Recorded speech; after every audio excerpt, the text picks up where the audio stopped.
സ്വലാത്ത് ദിക്ർ മജ്ലിസിലേക്ക് പുറപ്പെടാമോ? ഉത്തരം: ഭർത്താവിൻ്റെ സമ്മതമില്ലാതെ പോകുന്ന കാര്യങ്ങളിൽ ഇവ പെടില്ല. മാത്രമല്ല, അവൾക്ക് അപ്പോൾ ആവശ്യമില്ലാത്ത പല അറിവുകളും ലഭിക്കുന്ന വിജ്ഞാന സദസ്സിലും അതിൻ്റെ സദസ്സിലും പോവലും അവൾക്ക് ഭർത്താവിൻ്റെ സമ്മതമില്ലെങ്കിൽ പാടില്ല. പോയാൽ അത് പിണക്കവും അതുമൂലം ചെലവ് നഷ്ടപ്പെടുകയും ചെയ്യും. അനുമതിയുണ്ടെങ്കിൽ പോകാമോ? ഉത്തരം: നിയമം പാലിച്ചു പോയാൽ കുറ്റക്കാരിയാവില്ല. സ്വലാത്ത് ദിക്ർ മജ്ലിസിലേക്ക് സ്ത്രീ പോകുന്നതല്ല പുണ്യം, മറിച്ച് വീട്ടിൽ ഒതുങ്ങിക്കൂടുന്നതാണ് പുണ്യം.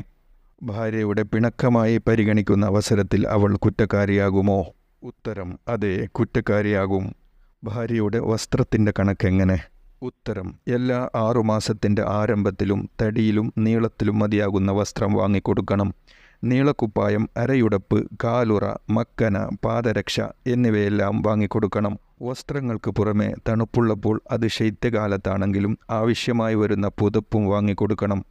ഭർത്താവിൻ്റെ കഴിവും കഴിവില്ലായ്മയും അനുസരിച്ച് വസ്ത്രത്തിൻ്റെ മികവില്ലായ്മയും വ്യത്യാസമുണ്ടാവാം.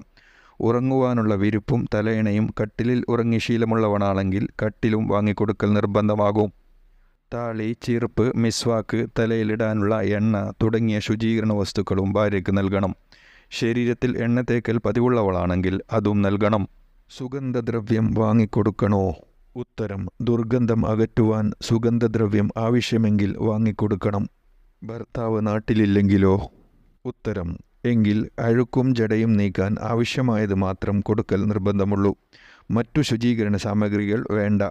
മടക്കിയെടുക്കാൻ പറ്റാത്ത നിലയിൽ ത്വലാക്ക് ചെല്ലപ്പെട്ട ഗർഭിണിക്കും അഴുക്ക്, ജട എന്നിവ നീക്കാൻ ആവശ്യമായത് നൽകിയാൽ മതി. ഭാര്യയുടെ ചെലവുകൾ അവൾക്ക് നൽകുമ്പോൾ ഈജാബും ഖബൂലും വേണോ? ഉത്തരം: ആവശ്യമില്ല. അവൾക്ക് നൽകുകയും അവളത് കൈപ്പറ്റുകയും ചെയ്യുന്നതോടെ അവൾക്കതുടമപ്പെട്ടതായി മാറും.